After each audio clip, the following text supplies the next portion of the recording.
Hello, this is Scott, Franchiseinsight.net. As I have mentioned before, gang, I love other people's content. I love their marketing messages when it supports one of these discussions. So, as I've mentioned before, tech people getting laid off, job market getting tighter, tons of offers out there and tons of marketing to these folks about business and franchise opportunities. So you guys know how digital marketing works. You like something, you watch content around that item, and obviously then you are served more content in line with what those interests are. So if you're into fitness, you probably get a lot of fitness ideas. If you're big into cooking, you probably get a lot of recipes and cool stuff like that. So I'm in a lot of small business groups and subscribe to news feeds and information about small business and franchises. And as a result, I then get hounded with all kinds of offers to buy franchises and small businesses. So sure enough,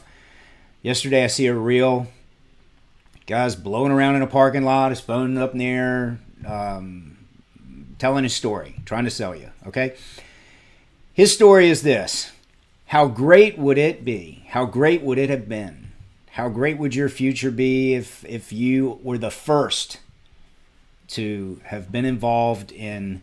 He gave a very specific example. I try not to reference businesses and franchises by name, but this is one of the hot fitness concepts. They have treadmills, they have TRX and weights, and they have rowers, and then you change around. It's group fitness. I've done it for a while. I don't do it currently, but I have participated in that, and I think it's a great workout.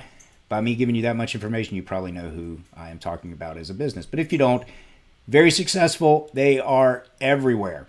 This gentleman talking about how great would it have been if you had been first in line, one of the very first franchises, the benefits of having access to the leadership team and the owners, the founders, and access to great territories and being able to jump on those early. And it would be very great. But let me give you some stats.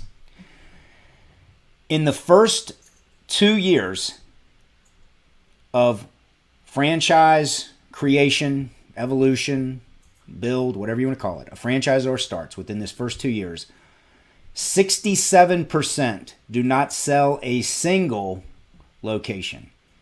You know, I sit here and talk, and I wish I had found me before I had gotten involved in some of the things I got involved with, because stats I'm now coming across are just mind-blowing. That's crazy. I mean, that's 7 out of 10 people that think they have the best idea, pizza and key lime in a cup, or whatever their franchise is going to be.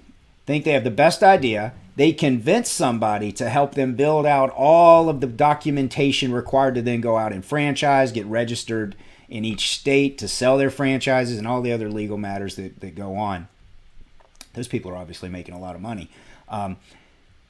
7 out of 10 never sell the first location in the first 2 years. After 10 years... I got to look at this just to make sure I say this correctly. Okay, so I know I usually brag about we do one take and we move on with our day, but obviously I wanted to have this communicated correctly. So after 10 years, this 70% never grows beyond 10 units. So in 10 years, 7 out of 10 never get above 10 units. Only 5% of the players with their great idea ever get to a momentum, a build-out level of 100 units or more. So as you think about the value of having a national branded franchise and you look at new concepts, you may want to figure out how early you want to get in. I certainly understand where this gentleman's coming from. Getting in early with this particular fitness concept, and there's other franchises that have blown the doors off as well, but would have been amazing. You'd have an amazing story. You'd have probably locked up Virginia, North Carolina, and South Carolina as your market or something like that, and just be with locations everywhere and membership fees and running a great business. But just understand how rare that is. It's almost like just in general business where you have people put together a great technology idea, a group of people get some funding, and for every Mark Cuban, there are tens of thousands of people that had a pretty darn good idea and just couldn't pull it off. So a lot of risk in new concept. I hate to harp on that twice this week, but when these stats were presented to me, and then to hear somebody try to get you in the door to look at new concepts, I thought, let me tie in some real world numbers. So if you're in the market to buy a business or franchise, check out franchiseinsight.net. We'll have a chat. Hope you guys have a great day. See you soon.